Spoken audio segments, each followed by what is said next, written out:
പുതിയ KPCC പ്രസിഡന്റിനെ തീരുമാനിക്കുന്നത് വൈകുന്നതിൽ വീണ്ടും നീരസം പ്രകടിപ്പിച്ച മുല്ലപ്പള്ളി രാമചന്ദ്രൻ കഴിഞ്ഞ 3 മാസമായി പാർട്ടി നിശ്ചലമാണെന്ന കാര്യം AICC മനസ്സിലാക്കണമെന്ന് മുല്ലപ്പള്ളി പറഞ്ഞു. ഇക്കാര്യത്തിൽ KC വേണുഗോപാൽ ഇടപെടണമെന്നും മുല്ലപ്പള്ളി ആവശ്യപ്പെട്ടു.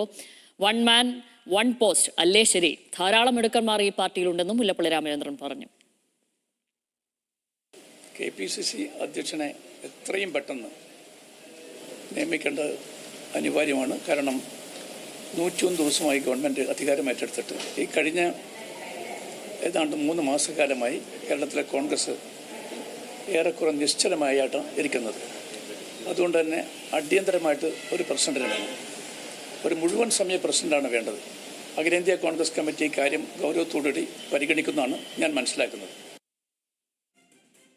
ആകാശ് തരത്തിലാണ് വിവരങ്ങളുമായി ചേരുന്നത്. ആകാശ വൺ മാൻ വൺ പോസ്റ്റ്, പക്ഷേ ഒരു മനുഷ്യനിലേക്ക് എത്തിച്ചേരാൻ അവർക്ക് കഴിഞ്ഞിട്ടില്ല. ഇതിന്റെ ചർച്ചകളൊക്കെ നേരത്തെയും ഡൽഹി കേന്ദ്രീകരിച്ചും അല്ലാതെയും ഇവിടെയുള്ള നേതാക്കളൊക്കെ അവിടെ അഭിപ്രായം അറിയിച്ചാണ്. പക്ഷെ ഒരു നിര തന്നെ ഉണ്ട് ഇതിലേക്ക് പരിഗണിക്കപ്പെടുന്നവർ.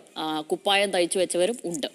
അപ്പോഴും മുല്ലപ്പള്ളി അടക്കമുള്ളവർക്ക് ഇതിൽ നീരസമുണ്ട് എന്നുള്ളതാണല്ലോ ഇപ്പോൾ പ്രകടമാകുന്നത്, വ്യക്തമാകുന്നത്.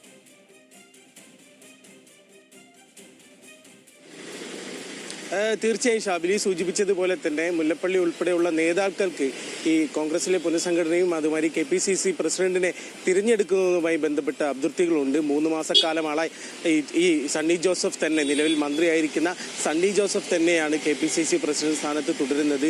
ആ സാഹചര്യത്തിൽ മറ്റൊരാളെ കൂടി പരിഗണിക്കണം. അത് AICC ഉടൻ അടിയന്തരമായി തന്നെ ഇടപെട്ടുകൊണ്ട് KC വേണുഗോപാലിന്റെ നേതൃത്വത്തിൽ പെട്ടെന്ന് തന്നെ KPCC പ്രസിഡന്റിനെ ഉൾപ്പെടെ പരിഗണിച്ച് ഒരാളെ കൊണ്ടുവരണമെന്ന് തന്നെയാണ് ഇപ്പോൾ മുതിർന്ന നേതാവായ മുല്ലപ്പള്ളി രാമചന്ദ്രൻ തന്നെ വ്യക്തമാക്കുന്നത്. നിലവിലെ കോൺഗ്രസിന്റെ അവസ്ഥ നിശ്ചലമായി കിടക്കുന്ന ഒരു സാഹചര്യമാണ്. കോൺഗ്രസ് അല്ലെങ്കിൽ UDF അധികാരത്തിൽ വന്നതിന് ശേഷം ഏകദേശം 3 മാസക്കാലത്തോളമായി KPCCക്ക് നാഥനില്ല. നിലവിലുള്ള മന്ത്രിയായിട്ടുള്ള സണ്ണി ജോസഫ് തന്നെയാണ് രണ്ട് കാര്യങ്ങളും നോക്കുന്നത്. അതിന്റെ ഭാഗമായി തന്നെ ഒരാളിലേക്ക് എത്തിച്ചേരാൻ എന്തുകൊണ്ടാണ് സാധിക്കാത്തത് എന്നുൾപ്പെടെ ചോദിക്കുന്നു. നിലവിൽ നിരവധി ആളുകൾ ഈ സൂചിപ്പിച്ചതുപോലെ തന്നെ നിരവധി ആളുകളുണ്ട്. അവരെ ആരെങ്കിലും ഒന്ന് പരിഗണിക്കണം എന്ന് കൂടി അദ്ദേഹം പറയുന്നു. ഇതിൽ കൃത്യമായി പറയുന്നു വൺ മാൻ വൺ പോസ്റ്റ്, അതാണ് ശരി, അതല്ലേ ശരി എന്നൊരു ചോദ്യം കൂടി അദ്ദേഹം ഉന്നയിക്കുന്നുണ്ട്. കാരണം 2 പോസ്റ്റിൽ ഒരാൾ എങ്ങനെയാണ് സാഹചര്യങ്ങൾ കൊണ്ടുപോകുക? കൂടാതെ തന്നെ സണ്ണി ജോസഫ് KPCC പ്രസിഡന്റ് പദവി രാജിവെക്കാൻ സന്നദ്ധനാണ് എന്നുകൂടി തന്റെ അടുത്ത് അറിയിച്ചിട്ടുണ്ട് എന്നുൾപ്പെടെയുള്ള കാര്യങ്ങൾ മുല്ലപ്പള്ളി പറയുന്നു. ഏതായാലും ഈ കാര്യത്തിൽ AICC അടിയന്തരമായ ഒരു ഇടപെടൽ നടത്തി ഈ കാര്യത്തിൽ ഒരു തീരുമാനം ഉണ്ടാക്കണമെന്ന് പറയുന്നു. ഏതായാലും നിലവിലെ പാർട്ടിയുടെ സാഹചര്യം അനുസരിച്ച് ഈ KPCC പ്രസിഡന്റുമായുള്ള തീരുമാനം ഹൈക്കമാൻഡിന്റെ ഭാഗത്തു നിന്നാണ് ഉണ്ടാവേണ്ടത്.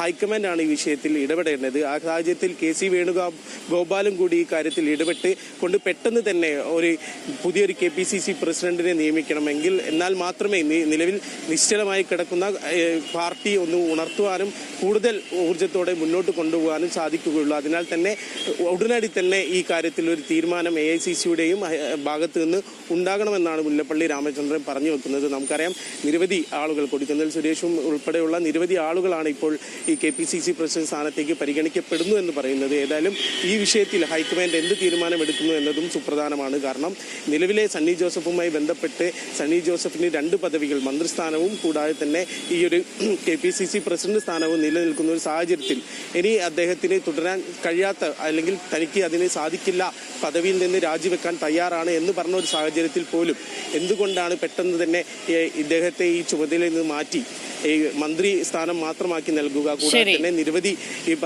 നിരവധി പൗരന്മാരായിട്ടുള്ള അല്ലെങ്കിൽ പ്രവർത്തകരായിട്ടുള്ള നിരവധി കോൺഗ്രസ് നേതാക്കളുണ്ട്. ഈ നേതാക്കൾക്കുൾപ്പെടെ ഈ പദവിയിലേക്ക് പരിഗണന ലഭിക്കേണ്ടതാണ്. ഇവരെല്ലാം പരിഗണിക്കേണ്ടതുമാണ്.